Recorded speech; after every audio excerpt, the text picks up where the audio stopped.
গল্পটির শুরুতে একটি মানুষকে সাঁতার কেটে জল থেকে বেরিয়ে আসতে দেখা যায়। সে তার চারপাশে সবকিছু দেখে বলে, এটা আমি কোথায়? এটা আমার পৃথিবী নয়, আমার পৃথিবী অন্য কোথাও। আমি জানি আমি একদিন আমার পৃথিবীতে ঠিকই পৌঁছাবো। তিনি এই কথাটি বলার সাথে সাথে কেভিন নামের এই লোকটি অদৃশ্য হয়ে যায়। এরপরে দৃশ্যটি বদলে যায় এবং আমরা কেভিনকে তার স্বাভাবিক জগতে দেখতে পাই। স্টক মার্কেটের সমস্ত টাকা ডুবে যাওয়ার পর তিনি বিরক্ত হয়ে বাড়ি এসে বসেছেন। এই সময় মলি নামের একটি মেয়ে তার পাশে এসে বসে, কেভিনের সাথে কথা বলে এবং জিজ্ঞাসা করে, কি হয়েছে, তো মন খারাপ মনে হচ্ছে? কেভিন জবাবে বলে, হ্যাঁ, আমি খুবই বিরক্ত, তাই দয়া করে এখান থেকে চলে যান।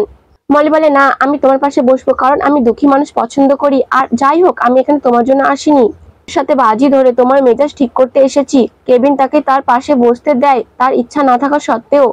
সে এখন মলির সাথে কথা বলা পছন্দ করতে শুরু করেছে এবং কথা বলার সময় তারা খুব ভালো বন্ধু হয়ে যায়। কিছুদিন পর তাদের বিয়ে হয়, সময় কেটে যায়, তারা দুজন একে অপরের সাথে সুখী ছিল। তারা জানতো না যে তাদের সুখ স্থায়ী হবে। অফিস থেকে বাড়ি ফেরার সময় কেভিন একটি ট্রাকের সাথে অ্যাক্সিডেন্ট ঘটে। যখন তার জ্ঞান আসে তখন সে তার চারিপাশে তাকিয়ে দেখে একেবারে নিরাপদ একটি খালি রাস্তা। সেখানে একজন বৃদ্ধ ছাড়া আর কেউ নেই, মানুষ নেই, যানবাহন নেই। এই বৃদ্ধকে জিজ্ঞাসা করে, অ্যাক্সিডেন্ট ঘটেছে, আমার গাড়ি কোথায়, আমার ফোন, আমার স্ত্রীকে ফোন করতে হবে।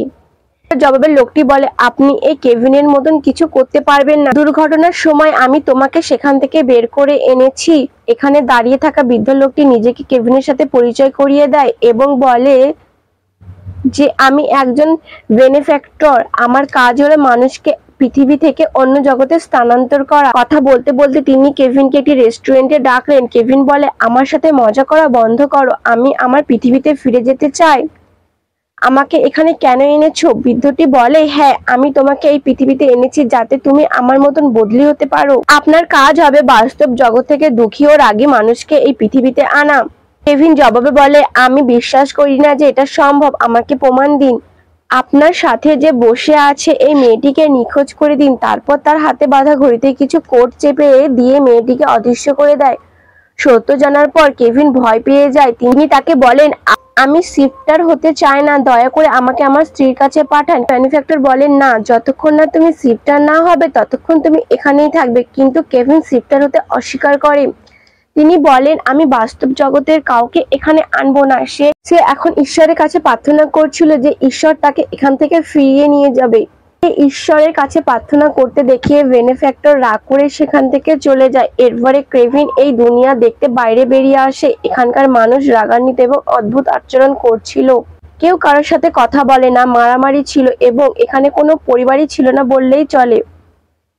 এখানে খাওয়া তেমন কিছু ছিল না, মানুষ ক্ষুধা একে অপরকে মেরে ফেলতো।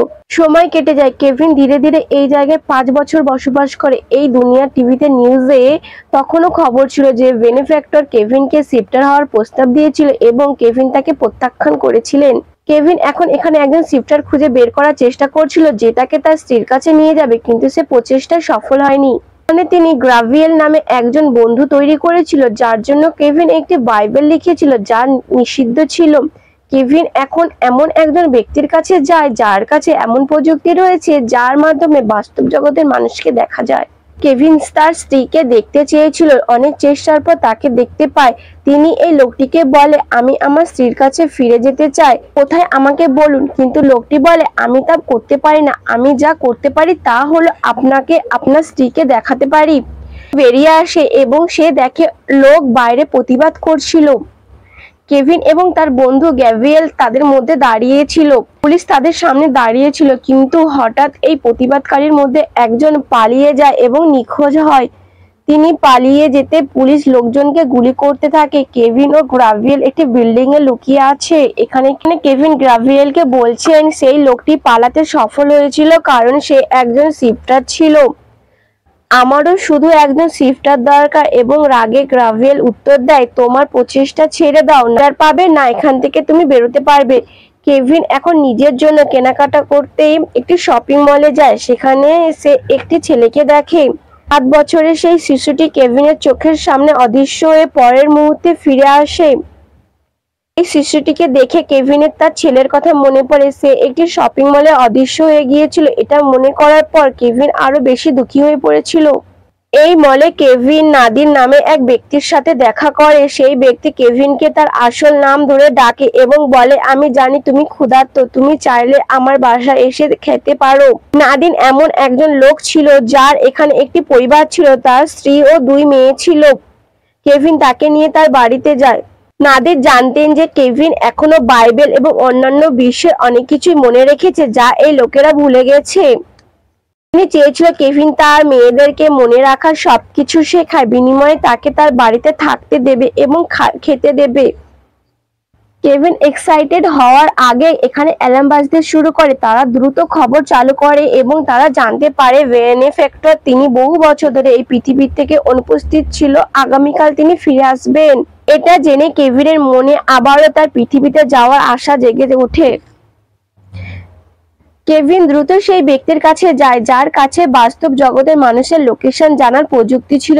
কিন্তু এই লোকটি বলে যে আপনার কাছে এই বিশেষ ধরনের শিফটার ব্রেসলেট না থাকা পর্যন্ত আপনি লোকেশন জানতে পারবেন না, এবং কেভিন যদি এটা পেতে চায় তবে তাকে সেই বেনিফ্যাক্টরকে হত্যা করতে হবে, যার জন্য সে গ্যাব্রিয়েলের কাছ থেকে একটি বন্দুক নেয়। যদিও সে জানে এই পৃথিবীতে বন্দুক রাখা বেআইন। পরের দিন সকালে বেনিফ্যাক্টর এই পৃথিবীতে এসেছিলেন। কঠোর পুলিশি নিরাপত্তা ছিল। লোকেরা সাহায্যকারীর সাথে দেখা করতে চেয়েছিল কারণ তারা তাদেরকে ঈশ্বর বলে মনে করেন, কিন্তু কেভিন তা করেননি এবং তাকে গুলি করার জন্য লুকিয়ে থাকে। কেভিন কোনোভাবে পুলিশের কাছ থেকে পালিয়ে তার রেস্টুরেন্টে পৌঁছায়। কেভিন তাকে গুলি করার আগে বেনিফ্যাক্টর বন্দুকটি দেখতে পায় তার হাতে, তাই সে সেখান থেকে অদৃশ্য হয়ে যায়। পুলিশ জানতে পেরেছিল কেভিন বেনিফ্যাক্টরকে আক্রমণ করতে এসেছিল, এই কারণে তারা কেভিনকে রেস্টুরেন্টের বাইরে থেকে গুলি করে।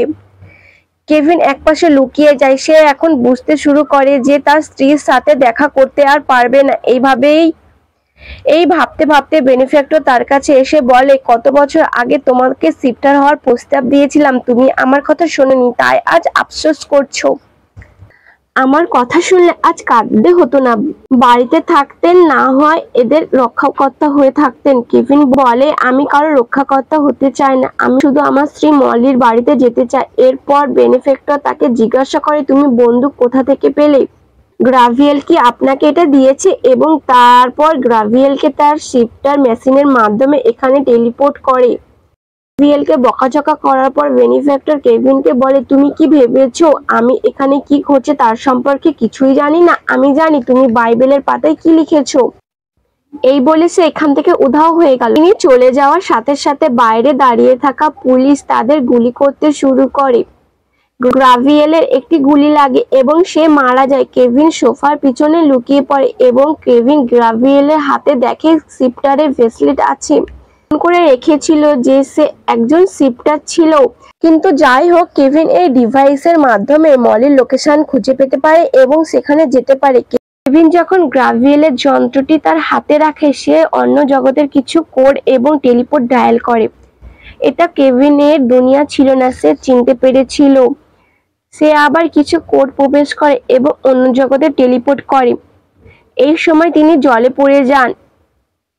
একই দৃশ্য যা আমরা সিনেমার শুরুতে দেখেছিলাম। সে জানে এটা তার পৃথিবী নয়, কিন্তু তার স্ত্রীকে খুঁজে পেতে সে তার পৃথিবীতে পৌঁছে যাবে, তার এই আশাই ছিল। সে আবারও কিছু কোড প্রবেশ করে এবং অন্য জগতে টেলিপোর্ট করে। এই বিশ্ব মানসিক হাসপাতালের চেয়ে কম ছিল না এবং সেখানে ডক্টর গ্রাভিয়েল ছিল। তিনি গ্রাভিয়েলের অনেক রূপ খুঁজে পায় যারা সম্পূর্ণভাবে তার পিছনেই ছিল। সে অন্য পাশে গিয়ে একটি মেয়েকে কাঁদতে দেখে। সম্ভবত সে এই মেয়েটিকে আগে দেখেছিল এবং সে কাঁদতে কাঁদতে বলে, তোমার জন্য আমার জীবনটা পাগল হয়ে গেছে। টিনার কাছে ক্ষমা চান। তিনি এটি সম্পর্কে কথাই বলছেন। ইতিমধ্যে গ্রাভিয়েলের রূপটি এসে তাকে শ্যুট করতে শুরু করে। কেভিন মারা যাওয়ার আগে সে তার ডিভাইসের কিছু কোড প্রবেশ করে এবং অন্য জগতে টেলিপোর্ট করে। তার দ্বিতীয় রূপকে দেখেন, তার চেহারার মতনই ছিল।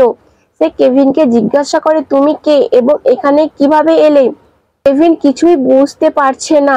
তিনি তার কাছে ক্ষমা চান। কেভিনের হাতে ডিভাইসটি দেখতে পায়। সে কেভিনকে বলে, তুমি এই যন্ত্র কোথা থেকে পেলে? আমাকে এই যন্ত্রটি দিন এবং বিনিময়ে আপনি যা চান তা আমি আপনাকে দেব।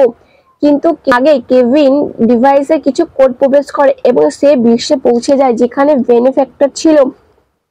সে নাদিরের বাড়িতে পড়ে এবং সেখানে যে নাদির পুলিশের বুলেটে আহত হয়েছে, কারণ পুলিশ ভেবেছিল নাদির কেভিনকে লুকিয়ে রেখেছে। নাদিরের এই আশা ছিল চলে যায় যে একদিন সে অবশ্যই এখান থেকে বের হবে।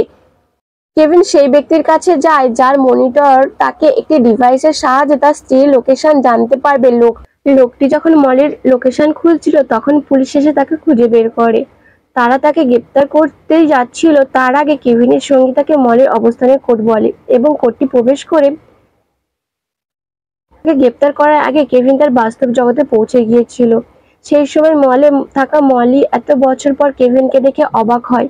সে কেভিনের সাথে রেগে আছে এবং বলে, তোমার মনে আছে তুমি আমাকে একা রেখেছো? সে বলে, আমি তোমাকে কখনোই একা রাখিনি, এবং তাকে তার বিয়ের আংটিটি দেখায় এবং বলে, যে বছরগুলো আমি তোমার কাছ থেকে দূরে ছিলাম আমি তোমাকে মিস করছিলাম, আমি তোমার কাছে ফিরে আসার চেষ্টা করছিলাম। মলি বিশ্বাস করে না।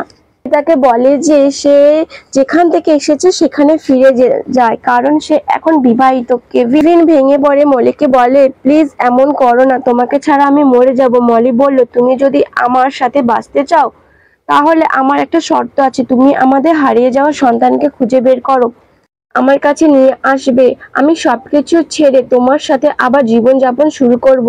মলি চলে গিয়েছিল এবং কেভিন ভেঙে পড়ে। ইতিমধ্যে আমরা দেখতে পাচ্ছি যে বেনিফ্যাক্টর তাকে তার জগতে ফেরত নিয়ে যায়। বেনিফ্যাক্টর রেগে কেভিনকে বললে, তুমি কি মনে করেছো যে তুমি সহজে এই পৃথিবী ছেড়ে চলে যাবে? আমি কিছুই করব না। তুমি আমার সাথে যা করেছো তার শাস্তি তুমি পাবেই। কেভিন চুপ করে রইল, যেন সে কোনো কিছুতেই পরোয়া করে না। বেনিফ্যাক্টর বলে, আপনার কাছে দুটি বিকল্প আছে, একটি হলো তাকে তার পুরনো জীবনে তার স্ত্রীর কাছে ফিরিয়ে দেওয়া হবে এবং অন্যটি হলো সেই মেয়েটিকে এই জগতে আনতে হবে যাকে আমি তোমার কারণে মানসিক আশ্রমে পাঠিয়েছি। বেনিফ্যাক্টর তাকে পরীক্ষা করছিল, কারণ কেভিন সে জগতে ছিল, এখানে সবাই স্বার্থপর হয়ে উঠেছিল।